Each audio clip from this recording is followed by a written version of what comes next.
Subscribe करें और bell दबाएं ताकि कोई खबर रह न जाए।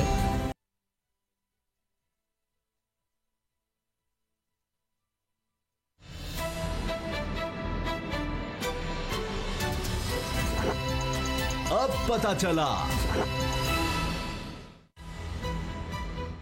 चला में आज आप जान सकेंगे। नवाज बीमार, शहबाज फरार, पार्टी में इंतशार। शहबाज दस्तबरदार, राना तनवीर के सरदस्तार। शरीफों का मुकदमा जस्टिस अली बाकर नजफी की अदालत में। मेहमन डैम मंजिल की जानिब पहला कदम। एनआरओ कौम से गद्दारी, अल्लाह से बेवफाई। चेयरमैन नैब का जरदारी को कड़ा जवाब। अस्सलामुअलैकुम नाज़रीन, प्रोग्राम अब पता चला में आपको खुशामदीद कहेंगे। मैं हूं आपके साथ सहरिश जुहेब। असद खरल साहब, बाबर डोगर साहब मामूल के मुताबिक मेरे साथ मौजूद हैं। नाज़रीन, आज भी हमने देखा है कि एनआरओ की बाज़गश सुनाई दी पाकिस्तानी सियासत में। वज़ीर आज़म इमरान खान ने खिताब किया, उनकी जानिब से कहा गया कि एनआरओ किसी को नहीं मिलेगा।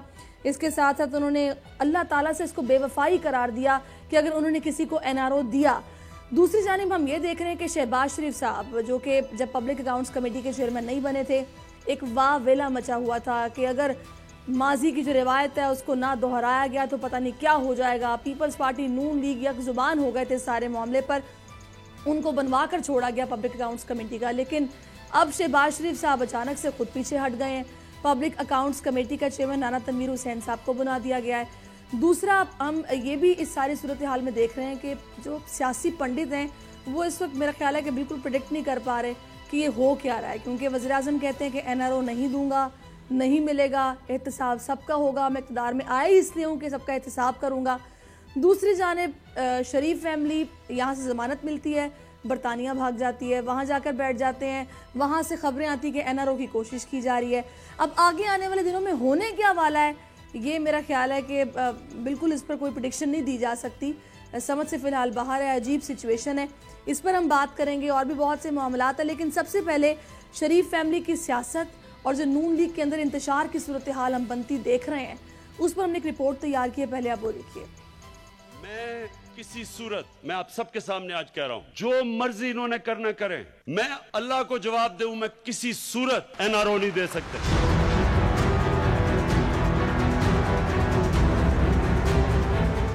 वजीर आजम इमरान खान कह रहे हैं कुछ और सियासत में चल रहा है कुछ, और नवाज शरीफ हैं बीमार, इसलिए सियासत से फिलहाल दस्तबरदार। शहबाज शरीफ हैं लंदन फरार, इसलिए पार्लिमानी सियासत से हुए हैं दस्तबरदार। सियासत के हैं ये आसार के नून लीग की कश्ती फंस गई बीच मंझधार। शहबाज शरीफ की पब्लिक अकाउंट्स कमेटी से छुट्टी हुकूमत की ख्वाहिश थी, ये ख्वाहिश आज नून लीग ने खुद पूरी कर दी। पार्लिमानी पार्टी ने शहबाज शरीफ की जगह राना तनवीर को पीएसी का चेयरमैन नामजद कर दिया, जबकि पार्लिमानी लीडर के तौर पर ख्वाजा आसिफ का नाम फाइनल हुआ। नून लीग के लिए बुरी खबर यह भी है कि शहबाज शरीफ की जमानत की दरख्वास्त पर समाअत करने वाला लाहौर हाई कोर्ट का बेंच तब्दील हो गया। अब जस्टिस अली बाकर नजफी और जस्टिस सरदार अहमद नईम इस केस की समाअत करेंगे। जी जनाब, आपने ये सारी सूरत हाल मुलाहिजा की है। असद खरल साहब, मेरा पहला सवाल आपसे है, आपको क्या लगता है, क्या शहबाज शरीफ साहब वापस आएंगे? और अगर उन्होंने वापस आना था तो फिर ये पब्लिक अकाउंट्स कमेटी की चेयरमैनशिप उनको किसी और को सौंपने की ज़रूरत क्यों पेश आई? कितनी तगोदो की गई थी, कितना शोर मचा था कि आप देखें पार्लिमानी सिस्टम रुक सा गया था, कमेटियां नहीं बन रही थी कि नहीं पब्लिक अकाउंट्स कमेटी के चेयरमैन शहबाज शरीफ साहब ही बनेंगे। उसके बाद फिर वो दावे जो उन्होंने किए कि एक धेले की भी करप्शन नहीं की और पता नहीं क्या क्या, तो दरो दीवार पुकार रहे हैं, मैं नहीं मानता, मैं नहीं मानता। आप मानते हैं? वाकई उन्होंने जो बात की थी कि एक धेले की करप्शन निकली, 3-4 अरब की करप्शन निकल आई है, जो सामने अभी मनी लॉन्ड्रिंग के खाते निकले हैं। उसके अलावा कितनी है वो तो जारी बात है, आने वाले दिनों में पता चलेगा। सैरिश, मामला जो है ना ये बड़ा, अगर 2-3 आप डॉट मिलाए ना तो बड़ी आपको समझ आएगी। इमरान खान साहब पहले दिन से कह रहे हैं कि ना डील होगी ना डील होगी, और साथ वो कह रहे हैं कि अगर इस तरह है तो मैं अल्लाह ताला को जवाब दूँ, मैं कहीं पर कंप्रोमाइज़ नहीं करूँगा, जो मर्जी हो जाए। दूसरी तरफ बयानिया आ गया ख्वाजा आसिफ साहब का, आज जो एक डेवलपमेंट बड़ी हुई है, यानी मानस शरीफ फैमिली के हवाले से एक सेकंड जो टीयर है लीडरशिप है वो सामने आ गई है। लेकिन देखना यह है कि ख्वाजा आसिफ साहब को पार्लिमानी लीडर बनाया गया है, ख्वाजा आसिफ साहब का एक ख़ास बयानिया है, वो वज़ीर दिफा, उनको उस बयानिए की वजह से नवाज शरीफ साहब ने कुछ इदारों को टीज़ करने के लिए लगाया, क्योंकि जो असम्बली में जिस तरीके से पाक फ़ौज और सलामती के इदारों के बारे में जो माशाल्लाह उन्होंने जो अल्फाज कहे वो पूरी कौम जानती है। अब उनको पार्लिमानी लीडर बना दिया गया। ख्वाजा आसिफ को पहले दिन से नवाज शरीफ साहब लीडर ऑफ द अपोजिशन बनाना चाहते थे, ये वो एडमिट भी करते हैं, और बाद में फिर शहबाज शरीफ साहब के नाम जिस तरह लॉबिंग करके जिस तरह भी कुरा निकल आया क्योंकि पार्टी टूट रही थी। उसके बाद राना तनवीर साहब जो है उनको पब्लिक अकाउंट्स कमेटी का चेयरमैन लगा दिया गया। खुर्शीद शाह साहब ये कहते हैं कि मुझे पता था कि इनको पब्लिक अकाउंट्स कमेटी का चेयरमैन नवाज शरीफ साहब लगा रहे हैं। राना तनवीर साहब को पब्लिक अकाउंट्स कमेटी का चेयरमैन लगाया गया है। अपोजिशन लीडर की सीट अभी खाली है और वो बिलावल भुट्टो जरदारी के नाम भी कुरा निकल सकता है। सारी जरा सुनते जाएं और समझते जाएं जरा नाजरीन के लिए भी, अभी वो सीट फिल नहीं हुई। और ये एक वसी तर जो मफाद और आपस में चार्टर ऑफ डेमोक्रेसी का जो खेल खेला जा रहा है, जो हमारे सलामती के इदारों के खिलाफ जो एक आपस में कंसेंसस किया जा रहा है, पीटीएम के साथ बिलावल भुट्टो जरदारी, नवाज शरीफ के साथ वो मुलाकात कर रहे हैं, खुर्शीद शाह साहब को पता है, फजल रहमान में बीच में मीडिएशन कर रहे हैं, पीटीएम के पीछे भी वो खड़े हैं, फरदुल्ला बाबर साहब उधर पहुंच जाते हैं, मरियम साहबा ट्वीट कर रही हैं। अब मामला यह है कि फवाद चौधरी साहब का भी सुन लें, वो उन्होंने आज ट्वीट किया, उन्होंने कहा कि पहले ही कहा था कि शहबाज शरीफ वापस नहीं आएंगे, अब इनके इस तरह बाहर जाने का जिम्मा कौन लेगा। फवाद चौधरी साहब हुकूमती वजीर हैं, वो कह रहे हैं जिम्मा कौन लेगा, हुकूमत इनकी है, सवाल किससे वो कर रहे हैं। कुछ लोगों के दिल में जो नरम रवैया है, कहते हैं अपोजिशन हकीकत है, वो कौम को पैसे अपनी जेब से दे दें। अब ये किन से मुखातब है, वो इस तरह के फैसलों से पूरी कौम का एतमाद मजरू हुआ है। हम एहतसाब ना कर सके तो लोग गिरेबान पकड़ेंगे।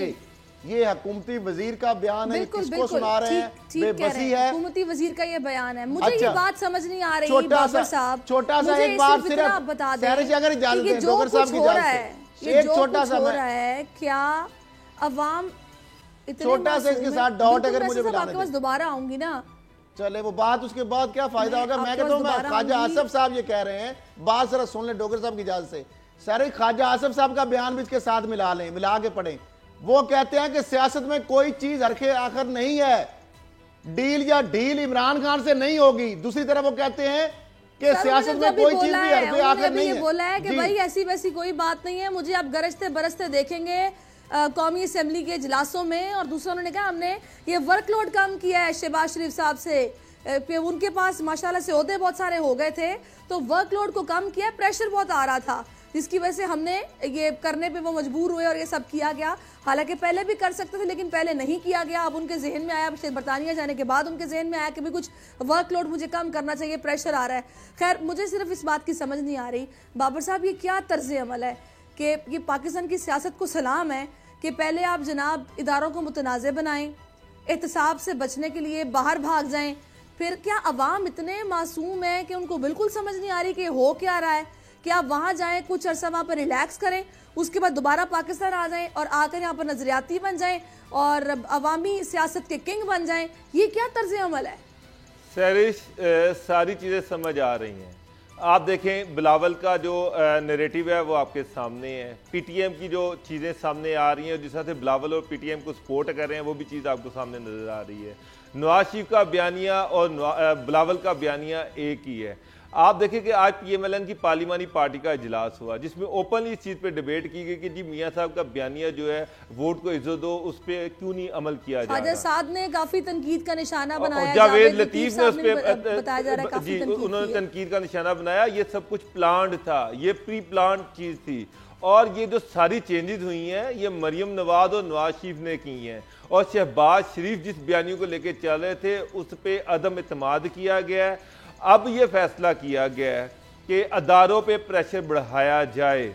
मुझे ये भी पता चला कि मरियम ने कुछ दिन पहले, नवाज शरीफ और मरियम ने यहाँ पर एक मीटिंग की है जिसमें उन्होंने इस चीज़ का फैसला किया है कि अगर उनको बाहर जाने की इजाज़त नहीं दी जाती तो फिर अदारों पे प्रेशर बढ़ाया जाए, अदारों को मगर उनके वालिद को, एक ही बात है, वो तो साथ जाएंगे। उन दोनों को अगर इजाजत नहीं दी जाती तो अदारों पे प्रेशर बढ़ाया जाए। और अदारों पे प्रेशर किस तरह से बढ़ाया जाएगा? वही बयानियां जो पीटीएम का है, वही बयानियां जो मौलाना फजलुर रहमान का है, वही बयानियां जो बिलावल भुट्टो का है, वही बयानियां PMLN भी अपनाएगी। और उसकी रिहर्सल इस तरह से की गई है कि आज जो अहम ओहदे हैं PMLN जो पार्लियामेंट के अंदर, जैसे पार्लिमानी सेक्रेटरी जो है उसको चेंज कर दिया गया, पार्लिमानी हेड को चेंज कर दिया गया, शहबाज शरीफ से वो भी ओहदा वापस ले लिया गया, PAC का भी ओहदा वापस ले लिया गया, और चेयरमैन अपोजिशन जो है, अपोजिशन जो लीडर है उसका भी ओहदा वापस लिया जा रहा है। इसका मतलब ये है कि PMLN ने क्लियरली ये अदारों को मैसेज दे दिया है कि अगर नवाज शरीफ को कोई एग्जिट नहीं दिया गया तो वो भी उस बैंड वैगन में दोबारा से एंटर हो जाएंगे जो कि अदारों को टारगेट कर रही है, जो रियासत को टारगेट कर रही है, जो स्टेट को टारगेट कर रही है। और अब मैं आपको एक और चीज़ बताऊं सहरिश, जिस शहबाज शरीफ को मैं जानता हूं, पिछले 10 साल में मुस्लिम लीग पंजाब के सदर भी वही थे, चीफ मिनिस्टर पंजाब भी वही थे, 28 मिनिस्ट्रियां उनके पास थी, वो तो अपनी कोई चीज कभी देते ही नहीं है किसी को। लेकिन ये जो फैसला हुआ है ये प्योरली नवाज शरीफ और मरियम का फैसला है, और पीछे मकसद ये है कि अदारों को थ्रेट की जा रही है, अदारों को वार्न किया जा रहा है कि जनाब अगर आपने हमें रिलीफ नहीं दिलवाया तो यहां हमारे साथ NRO नहीं किया तो फिर आने वाले दिनों में हम भी पंजाब, जिनके वो अपने आप को पंजाब कंसिडर करते हैं, PMLN उसी बैंड वैगन में शामिल होगी जिसमें है। और ये भी पता चला तो मेरी बात सुने जी बाबर साहब, ये जो फिर पिछले दिनों जो हामिद मीर साहब की खबर, जो कि काफ़ी तमाम चैनल्स ने उस खबर पर तज्जिया भी लिया और उस पर काफ़ी बात भी होती रही है, ये फिर यही वजह है कि ये लोग NRO मांग रहे हैं, वज़ीर आज़म देना नहीं चाह रहे और अंदर खाने राब्ते भी किए जा रहे हैं, और फिर इंतशार भी पार्टी के अंदर नजर आ रहा है, 2 बयानी हैं वो अलग अलग हैं, ग्रुपिंग नजर आ रही है। सुसाइडल हिकमत अमली असद खरल साहब, अब ये कामयाब होगी या नहीं होगी, आपको क्या समझ आ रही है? सैरिश, अब प्रॉब्लम क्या हुआ है, जो सारी टीयर और लीडरशिप तब्दील की गई है वो इसलिए की गई है कि नवाज शरीफ साहब, मरियम साहिबा, बिलावल भुट्टो जरदारी साहब, फजलुर रहमान साहब, जरदारी एंड कंपनी और कुछ बीच में मीडिएटर, वो ये समझ रहे हैं कि शहबाज शरीफ का वो शायद सेफ एग्जिट दिया गया है, क्योंकि उनका ये कहना है कि उनके दामाद के ऊपर जब बात होती है समन तो वो बाहर चला जाता है, उनकी बेटियों का मामला उठता है वो बाहर चली जाती हैं, उनकी अहलिया जो है वो नैब के रडार में है, उनको कोई नहीं पूछ रहा, हमजा शहबाज जो है उसको गिरफ्तार नैब नहीं कर रहा, जब वो निकलने लगते हैं तो उस वक्त ECL में ढिंडोरा पीट जाता है, जब वो इधर आ जाते हैं उनको पकड़ता नहीं है। शहबाज शरीफ साहब को सेफ एग्जिट दे दिया गया, इसहाक डार साहब बाहर बैठे हैं। शहबाज शरीफ साहब का जो बयानिया था, अब उनको ये लग रहा है कि कहीं इनकी शायद डील या ढील हुई है। अब नवाज शरीफ साहब, मरियम साहिबा, बिलावल भुट्टो जरदारी साहब, वो ये चाहते हैं कि हम इरिटेट करें, और जो ये क़यादत आई है जो सामने, ये माइनस शहबाज शरीफ है, अभी ये फिर दोबारा प्रिवेल कर रहा है नवाज शरीफ साहब का बयानिया। मरियम साहबा ने जहां तक धमकी दी है, जहां तक धमकी दी है कि वो बाहर निकल पड़ेंगे सड़कों में। आपने मुझे बोला, जी आपने मुझे ये बोला कि आप तो बहुत दूर की सोच रही हैं, जब आपने बोला था कि मरियम कभी हो सकता है खुद इक़्तिदार हमजा के हवाले कर दें, तो आप ऐसे खामोशी से वो कैसे बैठ जाएंगे? तो आपने बोला बहुत दूर चली गई हैं आप। सैरिश, ये चीज तो क्लियर है, इसमें कोई शक नहीं है कि ये डिसीजन हो चुका है। अगर नवाज शरीफ को रिलीफ नहीं मिलता तो मरियम रियासत के खिलाफ, अदारों के खिलाफ बाहर निकलेंगी और बिलावल के साथ निकलेंगी, मौलाना फजलुर रहमान के साथ निकलेंगी, पश्तीन मूवमेंट के साथ निकलेंगी और अदारों को टारगेट करेंगी। ऐसे वक्त में जब PTM एक्टिव है, बिलावल एक्टिव है, फजलुर रहमान एक्टिव है, तो एक बड़ा अलायंस बनाने की तैयारियां की जा रही हैं। पीछे भी देखें ना, हाथ किसका है, NDS, रा, अफगानिस्तान, इंडिया हो रही हैं, लेकिन ये तैयारियां या तो ये हिकमत अमली, या तो इस हिकमत अमली टाइटैनिक पार लग जाएगी, यहाँ भी टाइटैनिक डूब जाएगी। ये एक चीज होगी ना, पार लगने वाली सूरत हाल तो मुझे नजर नहीं आ रही है। फिलहाल तो मुश्किलात ही हैं, तभी तो बाहर जाके बैठ गए हैं। सैरिश, इसमें एक चीज ये है कि जब नवाज शरीफ ने ये कैंपेन स्टार्ट की थी, जब वोट को इज्जत दो की कैंपेन स्टार्ट की थी, फिर पार्टी उनके साथ नहीं थी, मौलाना फजलुर रहमान उनके साथ नहीं थे, PTM उस वक्त नहीं थी। अब सिचुएशन उनके नज़दीक चेंज हो रही है। अब वो एक मरतबा फिर पाकिस्तान पीपल्स पार्टी को भी इसमें यूज़ करना चाह रहे हैं। मकसद ये है कि मरियम ने ये बड़ा क्लियरली, मरियम से कहा गया, मरियम ये सारी चीज़ें डिसाइड हुई हैं कि वहाँ पर जाकर ये बात की जाएगी कि वोट को इज्जत दो का नैरेटिव जो है इसको दोबारा से उठाया जाए। वो लोग जो पहले इसमें एक्टिव थे, जिसमें ख्वाजा आसिफ थे, वो एक्टिव हो गए हैं। आने वाले दिनों में आपको परवेज रशीद भी एक्टिव नजर आएंगे, आसिफ कुरमानी भी एक्टिव नजर आएंगे, खकान अब्बासी जो बीइंग प्राइम मिनिस्टर नवाज जी का नैरेटिव लेके चलते रहे हैं, वो अपोजिशन लीडर आएंगे। सारा फेस चेंज किया जाएगा सिर्फ और सिर्फ नवाज शरीफ को सेफ एग्जिट दिलवाने के लिए। और ये कोर्ट पे भी प्रेशर डाला जा रहा है, ये अदारों पे भी प्रेशर डाला जा रहा है। और जो इमरान खान साहब कह रहे हैं कि मैं एनआरओ नहीं दूंगा, उनको एक जवाब है कि अगर इस मौके पर, ये एक बड़ी सेंसिटिव सिचुएशन है, जबकि पीओ पार्टी भी अदारों को टारगेट कर रही है, तो नून लीग अगर रिलीफ नहीं मिलता तो वो भी ये फैसला करके बैठे हुए हैं कि हमने पीओ पार्टी की बैंडवैगन को ज्वाइन कर लेना है। तो इस सिचुएशन में नहीं तो असद खरल साहब, ये बड़ा सीनियर लीडरशिप के लिए नून लीग की बड़ा लम्हा फिक्रिया है, ये लम्हा फिक्रिया है। और दूसरा ये कहीं ऐसा ना हो कि सारा फेज ही चेंज किया जा रहा है कि -N ही ना हो जाए इस फॉर्मूले में। देखिए सर, अभी तक जो प्रिवेल किया है ना, बयानी से डॉक्टर साहब ने बताया कि शहबाज शरीफ साहब को बिल्कुल माइनस कर दिया गया है, और वो साबित किया है मरियम साहिबा ने और नवाज शरीफ साहब ने कि आज भी पार्टी उनके हाथ में है। नून लीग जिस तरह चाहेंगे उसी तरह चलेगी। और ये जो दो बंदे और जो कुछ मीटिंग्स भी हुई हैं, जो राना तनवीर साहब हैं और चौधरी निसार आपको पता दोस्त भी हैं, और शहबाज शरीफ साहब के और नवाज शरीफ साहब के भी सारा मामला आता है उनके साथ। अब कुछ उसमें शहबाज शरीफ साहब बाहर किस तरह चले गए, अब मुझे ये बताएं ना, उनके ऊपर इतने केसेस है, सारे मामला आता है, और बाहर बैठ के और फिर आने का उनको अभी नाम नहीं ले रहे। पहले वो आपके सामने पहले प्रोडक्शन ऑर्डर पे इतना शोर मचाते हैं, तो अब वो प्रोडक्शन ऑर्डर जारी हो जाते हैं, हो गया, लापता हो गया, तो आके पार्लियामेंट में गरजते बरसते हैं, जमानत मिलती है, बाहर भाग जाते हैं।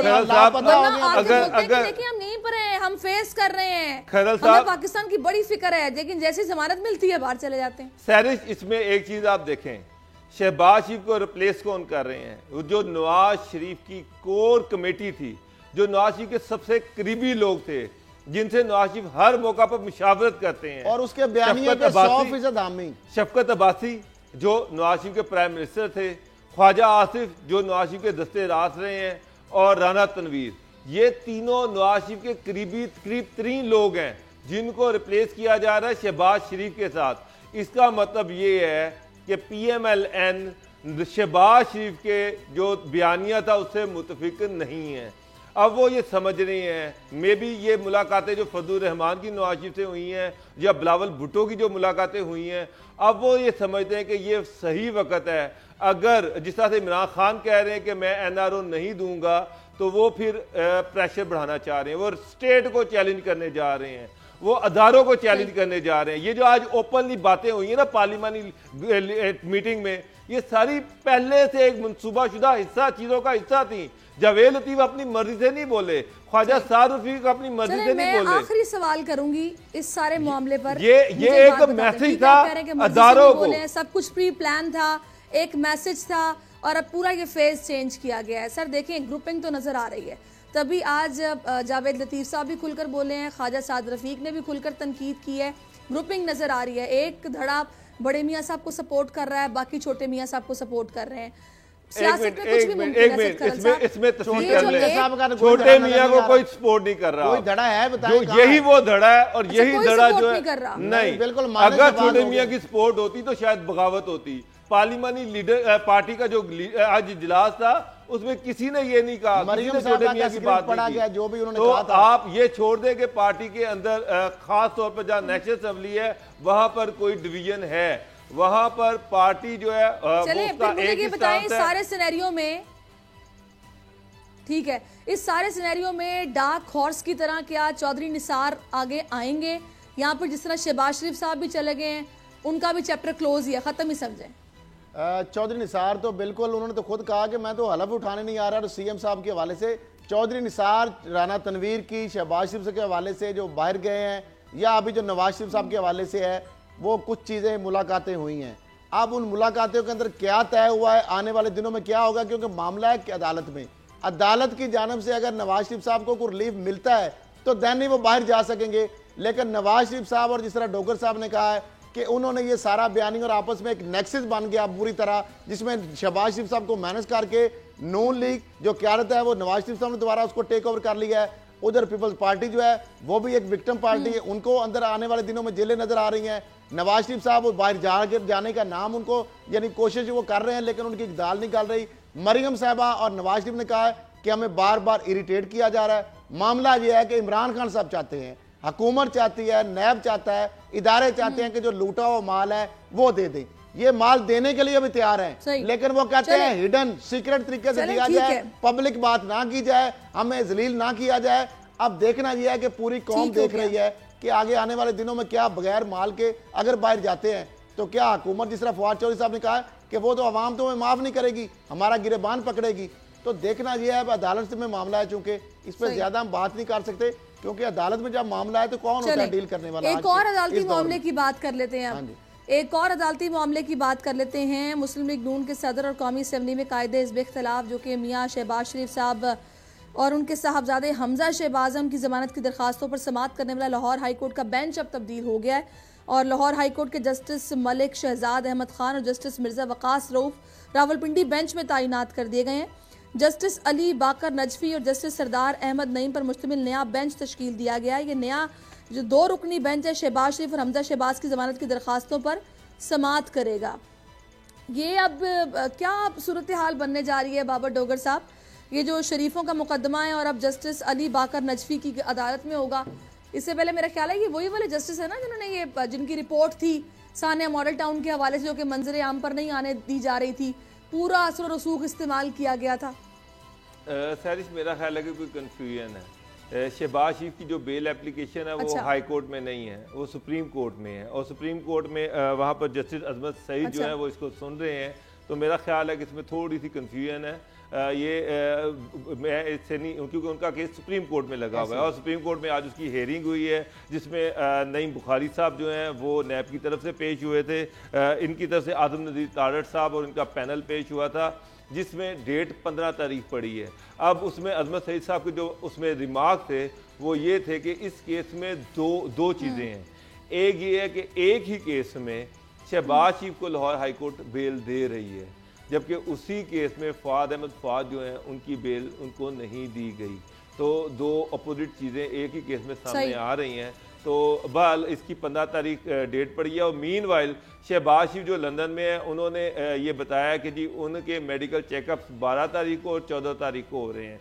इसका मतलब ये हुआ कि 14 तारीख तक अगर उनकी बेल एक्सटेंड नहीं होती और उनकी बेल कैंसिल हो जाती है तो मेरा नहीं ख्याल कि शहबाज शरीफ पाकिस्तान वापस आने वाले हैं, क्योंकि उन्होंने जो मेडिकल चेकअप की डेट दी है वो डेलीबरेटली जानबूझ कर वो दी हैं, जिसके बाद अगले दिन उनकी बेल एप्लीकेशन होनी है और अगर वहाँ पर बेल एप्लीकेशन रिजेक्ट होती है या एक्सेप्ट नहीं होती तो मे बी वो फिर लंदन के ही होके रह जाए।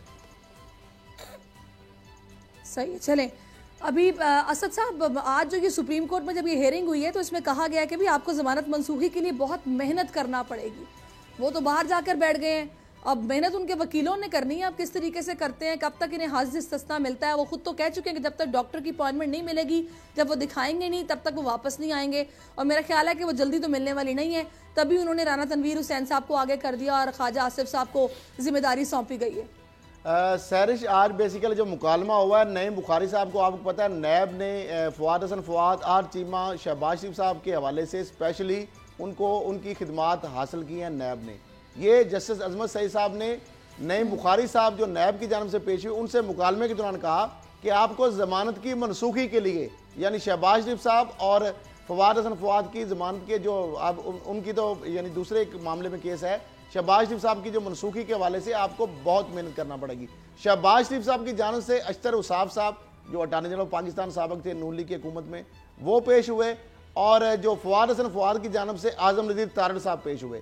अब मामला ये है कि ये केस जिस तरह हाई कोर्ट ने इस जमानत के अंदर बहुत सारी नैब के खिलाफ ऑब्जर्वेशन दी है, जिस तरह हम पहले भी बताते हैं कि नैब ने जिस तरह कमजोर केस बनाया, प्रोसिक्यूशन के हवाले से बहुत सारे वीकनेस थे, उस हवाले से भी पिछली दफा हेयरिंग पे जो मौजूद था तो जैसे अजमत सईद साहब ने और बाकी जो बेंच के मोअज़्ज़ज़ जज साहबान ने एक चीज क्लियर कर दे कि ये आशियाना इकबाल हाउसिंग स्कीम वाला केस था और वो रमजान शुगर मिल से मुतल्लिक जो केस है उसकी समाअत के दौरान ये रिमार्क्स आए हैं।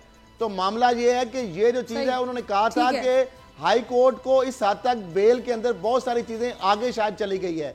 आपने देखा फिर इस तरह जब पीछे भी एक और मामले में भी मामला हुआ, जब हमजा शहबाज को रिलीफ दिया गया, उस हवाले से भी जस्टिस अहमद सईद साहब की सरबराही में जब एक केस की हियरिंग हो रही थी तो उन्होंने कहा कि आप धीमी आवाज में बात करें, ये कोई लाहौर हाई कोर्ट नहीं है कि आप ज्यादा शोर मचा के ज्यादा लोग इकट्ठे करके ऊंची आवाज में आप अपनी मर्जी का फैसला ले लेंगे। तो मामला ये है कि वहां पे केस जा रहा है।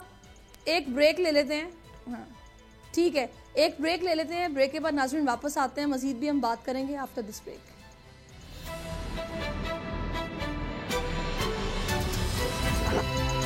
अब पता चला।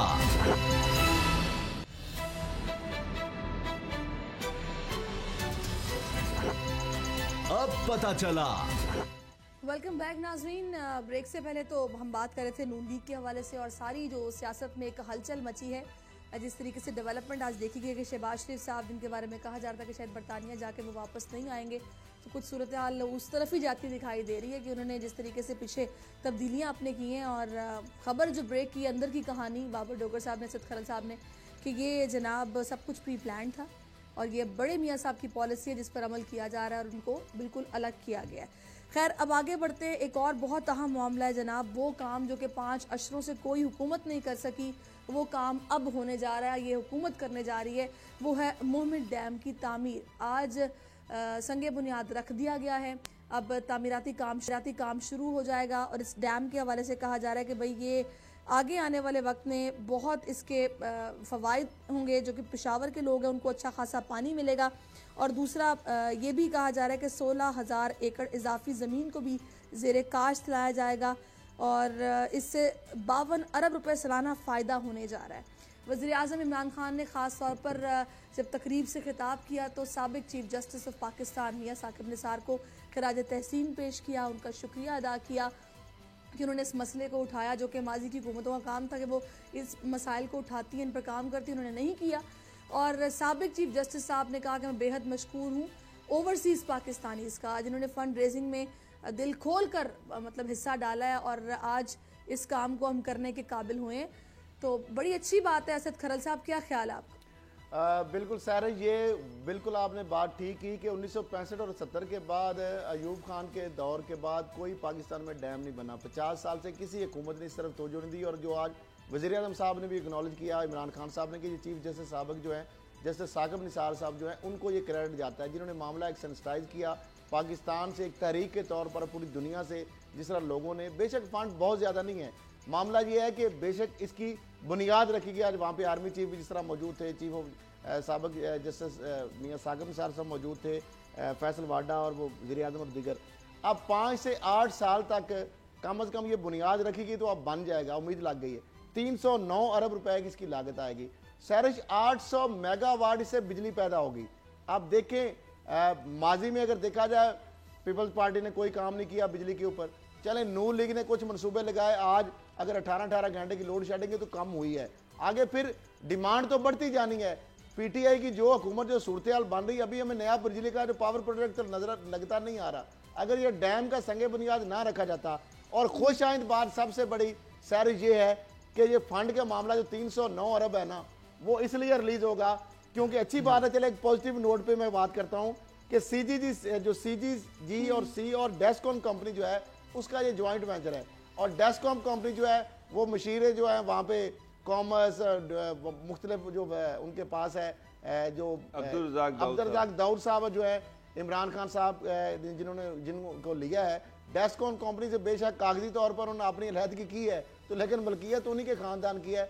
चूंकि इसमें ज्वाइंट वेंचर है, ले 300 अरब 900 अरब आ भी जाएंगे। और अगर एक्सकलेशन चार्जेस या डिले करते हैं तो कल हमको उनको पकड़ेंगे भी, भाई आप तो हुकूमत में थे, आप फंड अगर रिलीज नहीं, तो 309 अरब से 800 मेगावाट। और जो आपने फवाइद इसके गिनवाए हैं, कितने शहरों को फायदा होगा, 400 नौशहरा और पेशावर जो है सप्लाई जो है इससे यानी पानी से बच सकेंगे, सैलाबी पानी से।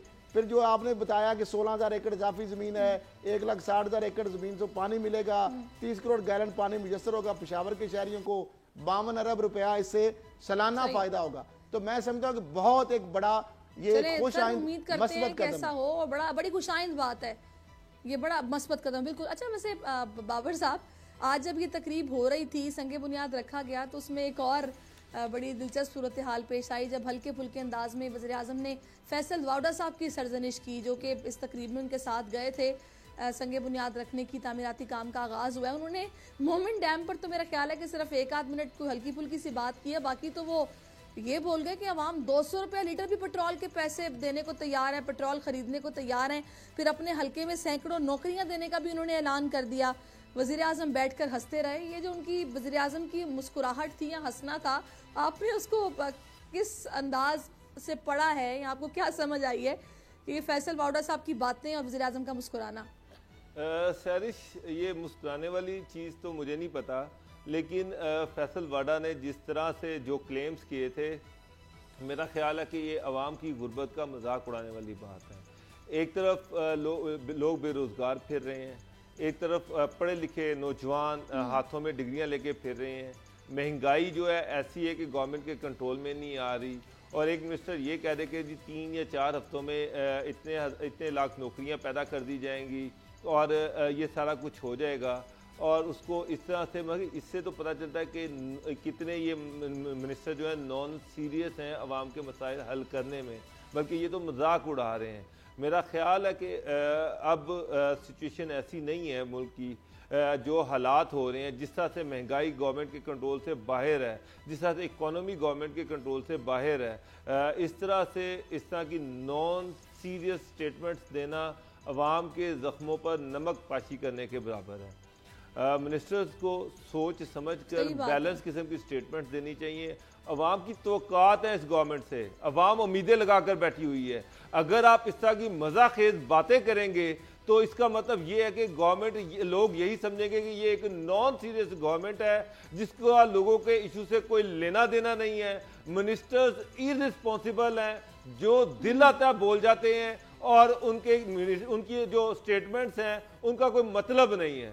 तो इसका तो मतलब यही निकलेगा, इसके अलावा कुछ और नहीं निकलेगा। जहां तक मोमिन डैम है, उसमें एक चीज मैं थोड़ा सा बता दूं कि खल साहब, उसमें 309 मिलियन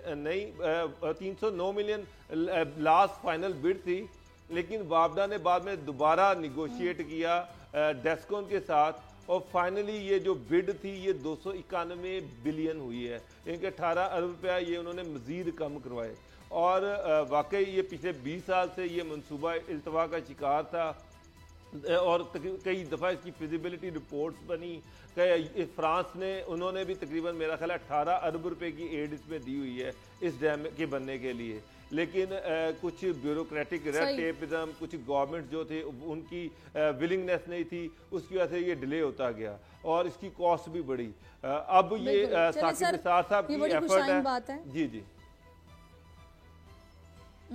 चलें, बड़ी ये खुशाइंद बात है, क्योंकि देखें पानी ज़िंदगी और हमारी बका का जो ये मामला है ना, ये बड़ा संगीन मसला है, क्योंकि जाहिर सी बात है आगे अब माहिरीन बता चुके हैं कि आगे पानी की किल्लत होने वाली है पाकिस्तान में और एक बहरान पैदा हो सकता है। तो ऐसी सूरत हाल में डैम्स का बनना बहुत ज़रूरी है, और ये पहला इनिशिएटिव है जो कि लिया गया है और बड़ी अच्छी बात है, बड़ा पॉजिटिव स्टेप है। और अगर विलिंगनेस है तो इससे अच्छी बात और हो ही कह सकती हूँ कि माजी के पुरानों में ये विलिंगनेस नज़र नहीं आई है।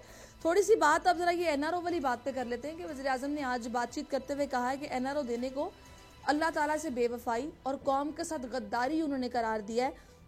उन्होंने कहा है कि अपोजिशन इल्ज़ामात का जवाब देने के बजाय सियासी इंतकाम का रोना रोते हैं। पैसों का हिसाब मांगो तो पार्लियामेंट में शोर मचाते हैं, कहते हैं जमहूरियत खतरे में है।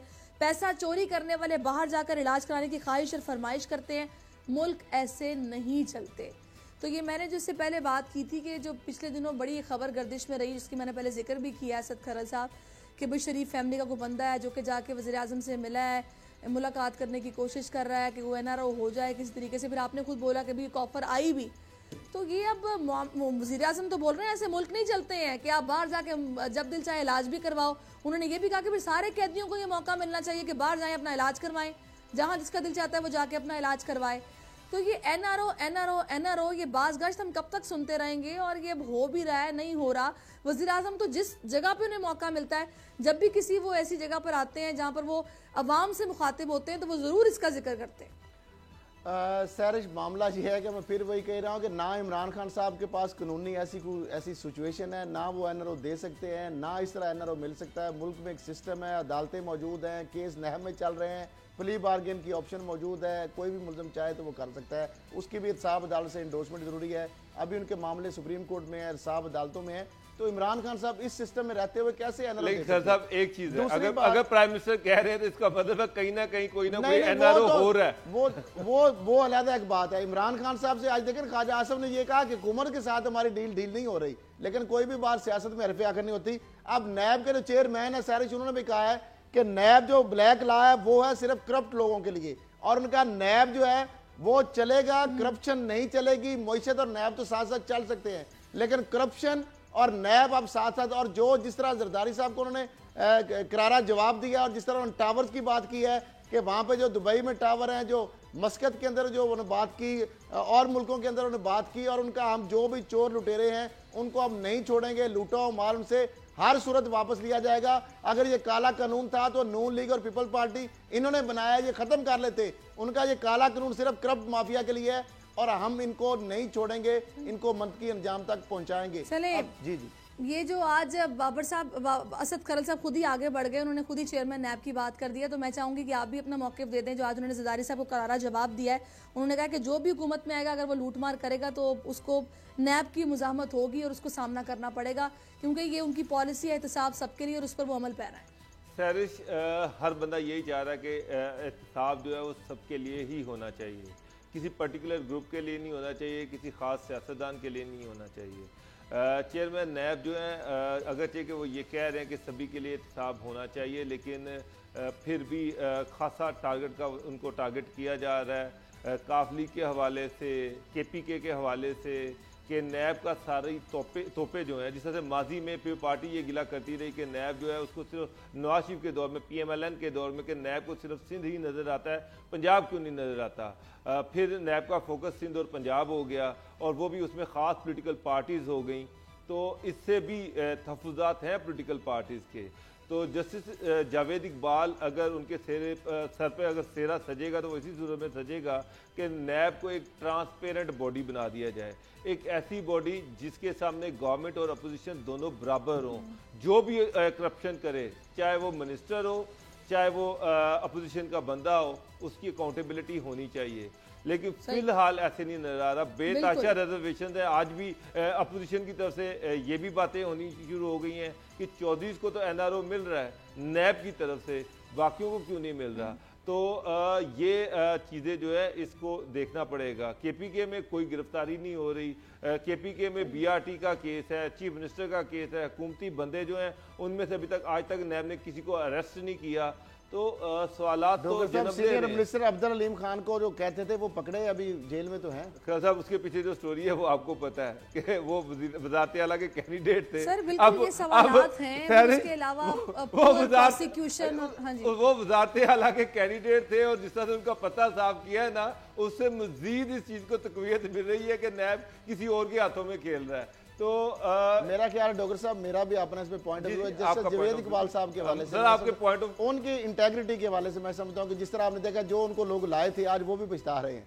आपको ये तो पता है। असल में टाइम बिल्कुल खत्म हो गया है, और मैं चाह रही हूँ कि प्रोग्राम को मैं सिर्फ इतनी बात करूंगी कि हम भी इस हुकूमत को, जिसने विलिंगनेस शो की, और साबिक चीफ जस्टिस ऑफ पाकिस्तान मियां साकिब निसार को खराज तहसीन पेश करते हैं, जिनकी एफर्ट्स की वजह से आज ये इतना बड़ा स्टेप उठाया गया, मोमिन डैम का संगे बुनियाद रखा गया। देखें ना कितना पानी ज़ाया होता था, सैलाब आता था, फसलें तबाह हो जाती थी, और सारा पानी समंदरों में ज़ाया होता था। वो पानी जिससे बिजली बन सकती है, हज़ारों एकड़ पर खड़ी फसलें सैराब हो सकती हैं, हर तरीके से काम आ सकता है वो पानी जो कि ज़ाया होता था। और ये पिछली हमारी हुकूमतें, उन्होंने एक और डिसअपॉइंटिंग परफॉर्मेंस थी उनकी जो कि हमें नज़र आई, माजी में कुछ नहीं किया गया, और अब इस हुकूमत ने ये इनिशिएटिव लिया है, बड़ी अच्छी बात है। हम भी खराज तहसीन पेश करते हैं। इसके साथ ही असद खरल साहब, बाबर साहब और मुझे इजाज़त दीजिए। इंशाल्लाह कल फिर से हाजिर होंगे। कल तक के लिए अल्लाह हाफिज़।